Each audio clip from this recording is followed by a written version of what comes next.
Right, I did this the other day, but this is something, this is a long one, so please sit in, because I know that, I want to tell you about this, which is a brilliant thing. There is no downside to this whatsoever in any way. A few years ago, this poor little lad lost his life because of the most appalling damp and mould in his home, and his parents had repeatedly reported it to Rochdale Council, who were their housing provider, I think, and nothing was done, and he died. And now we have awaabslaw, which includes all of this. Now, which makes sure that landlords must fulfil a legal duty to keep a home safe. But I also know that I get an awful lot of messages with people panicking about mould. So let's get a few things clear.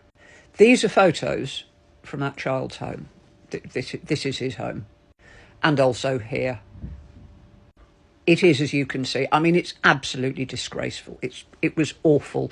I struggled to find more pictures, but at the time I remember looking at it. It was dreadful. I mean, the paper was falling off the walls. It was so damp. Now, that killed him. The coroner found that. Absolutely, that was what killed him. Okay? Oh, it's Rochdale Borough Housing Association. Did nothing. But like I said, I get an awful lot of emails, an awful lot of messages about mould, and people are terrified. So I need to explain a few things, because some of you get so anxious about this. When we are talking about mould spores are in every breath you take. I'm just going to walk outside. Let me turn off this filter. Here I am, outside my house, and here we go. Under a tree on a damp October morning, and every single breath I take will contain mould spores, because there are moulds in the tree. And I will show you. Pull off a leaf rather than try. See? Mould spores all over. Mould in this country and in other temperate regions is everywhere. It's in mould spores are in every breath you take. I've left the dog outside. Every breath we take. Yeah, I've left the dog outside. Every breath you take has mould spores in it. Mould is an archaic life form. It's all over the planet. And here's the thing.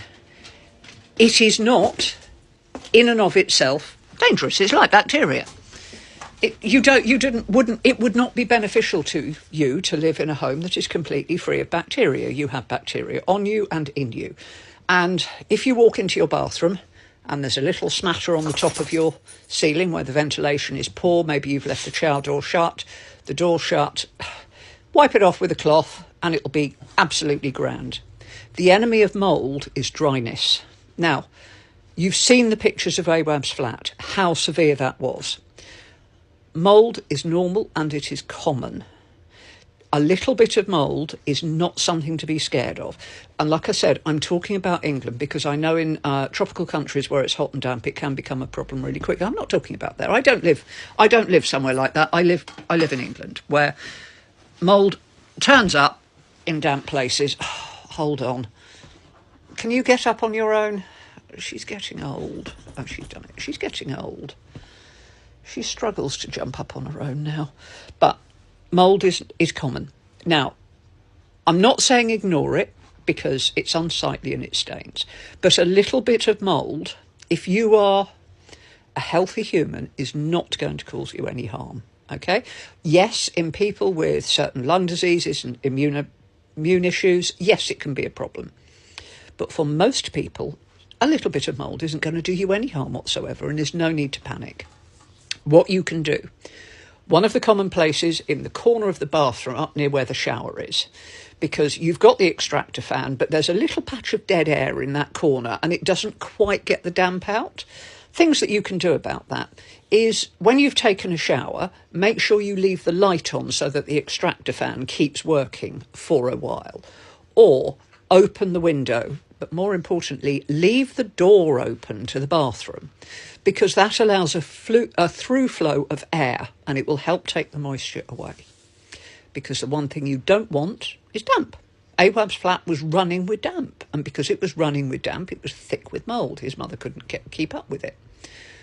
Wipe it off, little drop of bleach on a cloth. Bleach is absolutely fine. It's a very good biocide. Just wipe it off and don't worry about it. If you have bad damp, and I've said this before, there are two ways that you will get damp in your home. There is damp from the outside, things like blocked guttering, problems with the eaves, the soffits, the roof, maybe bad ceiling, all that stuff from the outside. That is your landlord's problem. They must deal with it. And then there's damp from the inside. Things like showers and baths create damp. Breathing creates damp. Drying washing indoors creates damp. Now, the most important thing you can do is open your windows to ventilate your house. Allow the damp, hot air out to let cool, dry air in. That really matters, and it doesn't cost any money either. But then there comes a point where you realise that you do have a problem. It's not just a little smattering where maybe the ventilation is bad. And that's when you start looking into it. And the thing, like I said before, is the enemy of mould is dryness. If you've got mould, there's a problem with damp. Cure the damp and the mould will go away. But don't panic about little smatterings of it, or this idea, oh my God, it's mould, it's going to kill me. It isn't, because every time you walk outside, you walk down the street, you are breathing mould spores. It's not anthrax.